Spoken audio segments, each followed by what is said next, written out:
ಬಜೆಟ್ನಲ್ಲಿ ರಾಜ್ಯಕ್ಕೆ ಅನ್ಯಾಯ ಮಾಡಿಲ್ಲ ಎಂದಿದ್ದ ಎಚ್ಡಿಕೆಗೆ ಸಿಎಂ ತಿರುಗೇಟು ಕೊಟ್ಟಿದ್ದಾರೆ. ಭದ್ರಾ ಯೋಜನೆ ಬಗ್ಗೆ ಬಜೆಟ್ನಲ್ಲಿ ಘೋಷಣೆ ಮಾಡಿದ್ದಾರೆ. ಆಂಧ್ರ ಪ್ರದೇಶ, ಬಿಹಾರಕ್ಕೆ ಅನುದಾನ ಘೋಷಣೆ ಮಾಡಿದ್ದಾರೆ. ಇನ್ನು ನಮ್ಮ ರಾಜ್ಯಕ್ಕೆ ಏನು ಕೊಟ್ಟಿದ್ದಾರೆ ಅಂತ ಸಿದ್ದರಾಮಯ್ಯ ಪ್ರಶ್ನೆ ಮಾಡಿದ್ದಾರೆ. ವಾಲ್ಮೀಕಿ ನಿಗಮದ ಹಗರಣದ ರಾಜ್ಯಾದ್ಯಂತ ಸದ್ದು ಮಾಡ್ತಿರುವಂತಹ ಹೊತ್ತಲ್ಲೇ ವಾಲ್ಮೀಕಿ ಪೀಠದ ಪ್ರಸನ್ನಾನಂದ ಸ್ವಾಮೀಜಿ ಬೆಳ್ಳಂಬೆಳಗ್ಗೆ ಸಿಎಂ ಮನೆಗೆ ಭೇಟಿ ಕೊಟ್ಟಿದ್ದಾರೆ. ಮೈಸೂರಿನ ಟಿಕೆ ಬಡಾವಣೆಯಲ್ಲಿರುವಂತಹ ಸಿಎಂ ನಿವಾಸಕ್ಕೆ ಭೇಟಿ ನೀಡಿರುವಂತಹ ಸ್ವಾಮೀಜಿ ಮಾತುಕತೆ ನಡೆಸಿದ್ದಾರೆ. ಬೋವಿ ನಿಗಮದಲ್ಲಿ ಅಕ್ರಮದ ಬಗ್ಗೆ ಸಿಎಂ ಸಿದ್ದರಾಮಯ್ಯ ನೀಡಿದ ಹೇಳಿಕೆ ಖಂಡಿಸಿ ಸಂಸದ ಕೋಟ ಶ್ರೀನಿವಾಸ್ ಪೂಜಾರಿ ಪ್ರತಿಭಟನೆ ನಡೆಸಿದ್ದಾರೆ. ವಿಧಾನಸೌಧದ ಗಾಂಧಿ ಪ್ರತಿಮೆಯ ಮುಂದೆ ಭಿತ್ತಿಪತ್ರ ಪ್ರದರ್ಶನದ ಮೂಲಕ ಮೌನ ಪ್ರತಿಭಟನೆ ನಡೆಸಿದ್ದಾರೆ.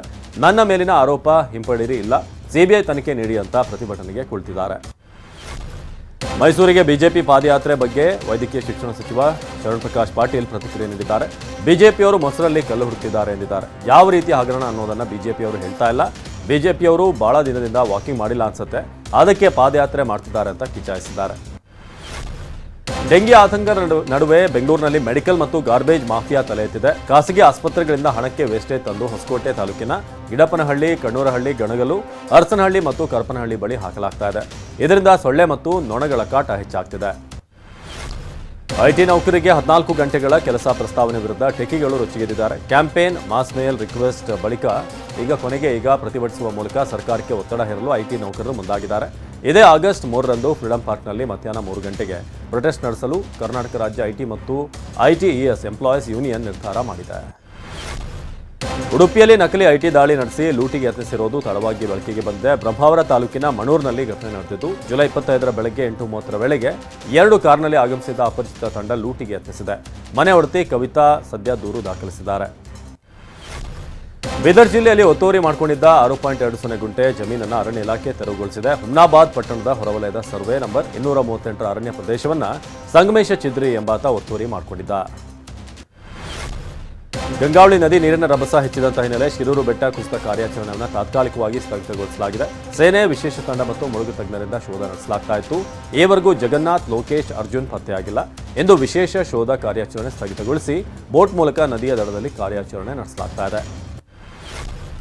ಭಾರೀ ಮಳೆಗೆ ಬೆಳಗಾವಿಯ ರಾಮದುರ್ಗ ಪಟ್ಟಣದ ತೇರಾ ಬಜಾರ್ ಬಳಿಯ ಸಂಪರ್ಕ ಸೇತುವೆ ಜಲಾವೃತಗೊಂಡಿದೆ. ಮುಳುಗಿದ ಸೇತುವೆ ಮೇಲೆ ಕಾಲೇಜು ವಿದ್ಯಾರ್ಥಿಗಳು, ಶಾಲಾ ವಾಹನ, ಜನರ ಓಡಾಟ ನಡೆಸ್ತಾ ಇದ್ದು ಅಪಾಯದ ಆತಂಕ ಎದುರಾಗಿದೆ.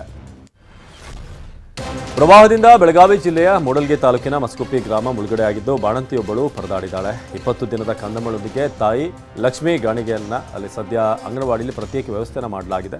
ಇನ್ನು ತಾಲೂಕು ಆಡಳಿತ ಆರೈಕೆ ಮಾಡ್ತಾ ಇದೆ. ಬೆಳಗಾವಿ ಜಿಲ್ಲೆಯಲ್ಲಿ ಸಪ್ತ ನದಿಗಳಿಂದ 43 ಗ್ರಾಮಗಳಲ್ಲಿ ಪ್ರವಾಹದ ಎಫೆಕ್ಟ್ ತಟ್ಟಿದೆ. ಕೃಷ್ಣಾ, ಘಟಪ್ರಭಾ, ಮಲಪ್ರಭಾ, ವೇದಗಂಗಾ, ದೂದಗಂಗಾ, ಹಿರಣ್ಯಕೇಶಿ, ಮಾರ್ಕಂಡೇಯ ನದಿಗಳು ಉಕ್ಕಿ ಹರಿತಾ ಇದ್ದು ಗೋಕಾಕ್, ಮೂಡಲಗಿ, ನಿಪ್ಪಾಣಿ, ಚಿಕ್ಕೋಡಿ, ಕಾಗವಾಡ, ಅಥಣಿ, ಹುಕ್ಕೇರಿ ತಾಲೂಕಿನ 43 ಗ್ರಾಮಗಳು ಜಲಾವೃತವಾಗಿವೆ. ಬೆಳಗಾವಿಯಲ್ಲಿ ಈವರೆಗೂ 2106 ಕುಟುಂಬಗಳು ಕಾಳಜಿ ಕೇಂದ್ರಕ್ಕೆ ಶಿಫ್ಟ್ ಮಾಡಲಾಗಿದ್ದು 1,500 ಜನ ಸಂಬಂಧಿಕರ ಮನೆಯಲ್ಲಿ ಆಶ್ರಯ ಪಡೆದಿದ್ದಾರೆ. ನೆರೆ ಸಂತ್ರಸ್ತರ ಸಲುವಾಗಿ 38 ಕಾಳಜಿ ಕೇಂದ್ರ ತೆರೆದಿರುವಂತಹ ಜಿಲ್ಲಾಡಳಿತ 7,000ಕ್ಕೂ ಅಧಿಕ ಜನರಿಗೆ ಕಾಳಜಿ ಕೇಂದ್ರದಲ್ಲಿ ವ್ಯವಸ್ಥೆ ಮಾಡಲಾಗಿದೆ. ಸದ್ಯ ನದಿ ಪಾತ್ರದ ಗ್ರಾಮಗಳಲ್ಲಿ ಕಟ್ಟೆಚ್ಚರ ವಹಿಸಲಾಗಿದೆ.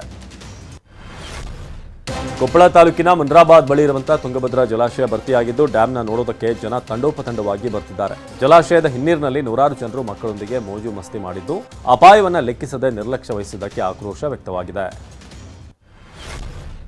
ಭಾರೀ ಬಿರುಗಾಳಿಗೆ ವಿದ್ಯುತ್ ಕಂಬ ಹಾಗೂ ಮರಗಳು ತರಗಲಿಯಂತೆ ಉರುಳಿ ಬಿದ್ದಿವೆ. ಚಾಮರಾಜನಗರ ಜಿಲ್ಲೆ ಹನೂರು ತಾಲೂಕಿನ ಹೊಸದೊಡ್ಡಿ ಗ್ರಾಮದಲ್ಲಿ ಘಟನೆ ನಡೆದಿದ್ದು ಬಿರುಗಾಳಿ ಬೀಸುವಂತ ಭಯಾನಕ ದೃಶ್ಯ ಮೊಬೈಲ್ ಕ್ಯಾಮೆರಾದಲ್ಲಿ ಸೆರೆಯಾಗಿದೆ.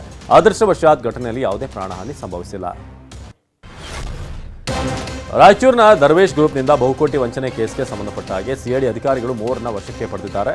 ರಾಯಚೂರು ನಗರದ ಎಲ್ಬಿಎಸ್ನ ಶಂಕಿತರ ಮನೆಯಲ್ಲಿ ಶೋಧ ನಡೆಸಿದಂಥ ವೇಳೆ 2 ಕೋಟಿಗೂ ಅಧಿಕ ಹಣ ಪತ್ತೆಯಾದಂಥ ಹಿನ್ನೆಲೆ ಮೊಹಮ್ಮದ್ ಶಾಮೀದ್, ಮೊಹಸೀನ್, ಅಜರ್ ಅಲಿಯನ್ನ ಸಿಐಡಿ ವಶಕ್ಕೆ ಪಡೆದಿದೆ. 2 ವರ್ಷಗಳಿಂದ ಭಾರೀ ವಾಹನಗಳಿಗೆ ಕ್ಲೋಸ್ ಆಗಿದ್ದ ಪೀಣ್ಯ ಮೇಲ್ಸೇತುವೆ ಇಂದಿನಿಂದ ಮುಕ್ತವಾಗಿದೆ. 2021 ಡಿಸೆಂಬರ್ನಿಂದಲೂ ಕೂಡ ಪೀಣ್ಯ ಮೇಲ್ಸೇತುವೆಯಲ್ಲಿ ಸಮಸ್ಯೆ ಕಾಣಿಸಿಕೊಂಡು ಹೆವಿ ವೆಹಿಕಲ್ಗೆ ಕ್ಲೋಸ್ ಆಗಿತ್ತು. ಇದರಿಂದ ತುಮಕೂರು ರಸ್ತೆಯಲ್ಲಿ ಟ್ರಾಫಿಕ್ ಜಾಮ್ ಉಂಟಾಗ್ತಿತ್ತು. ಇದೀಗ ವಾರದಲ್ಲಿ 6 ದಿನ ಸಂಚಾರಕ್ಕೆ ಅವಕಾಶ ನೀಡಲಾಗಿದೆ. ರಾಜ್ಯಾದ್ಯಂತ ಭಾರೀ ಮಳೆಯಿಂದಾಗಿ ಹಲವೆಡೆ ಭೂಕುಸಿತ ಆಗಿರುವಂತಹ ಕಾರಣ 14 ರೈಲುಗಳ ಸಂಚಾರ ರದ್ದುಗೊಳಿಸಲಾಗಿದೆ. ಇದನ್ನೇ ಬಂಡವಾಳ ಮಾಡಿಕೊಂಡಂತ ಖಾಸಗಿ ಬಸ್ ಮಾಲೀಕರು ಟಿಕೆಟ್ ದರವನ್ನು ದುಪ್ಪಟ್ಟು ಮಾಡಿದ್ದಾರೆ. 500ರಿಂದ 600 ಇದ್ದಂಥ ಟಿಕೆಟ್ ದರ 1,000ಕ್ಕೆ 1,200ಕ್ಕೆ ಏರಿಕೆಯಾಗಿದೆ. ಬಿಹಾರದ 70 ವರ್ಷದ ಮುದುಕ 25 ವರ್ಷದ ಯುವತಿಯೊಂದಿಗೆ ಮರುಮದುವೆ ಮಾಡಿಕೊಂಡಿದ್ದಾನೆ. ಗಯಾ ಜಿಲ್ಲೆಯ ಬೈದಾ ಗ್ರಾಮದ ಮೊಹಮ್ಮದ್ ಸಲೀಮುಲ್ಲಾ ನೂರಾನಿ ಹಂಜಾಪುರದ ಇಸ್ಲಾಂ ನಗರದ ನಿವಾಸಿ ರೇಷ್ಮಾ ಪರ್ವೀನ್ ಎಂಬಾಕೆಯನ್ನ ಮದುವೆ ಆಗಿದ್ದಾನೆ.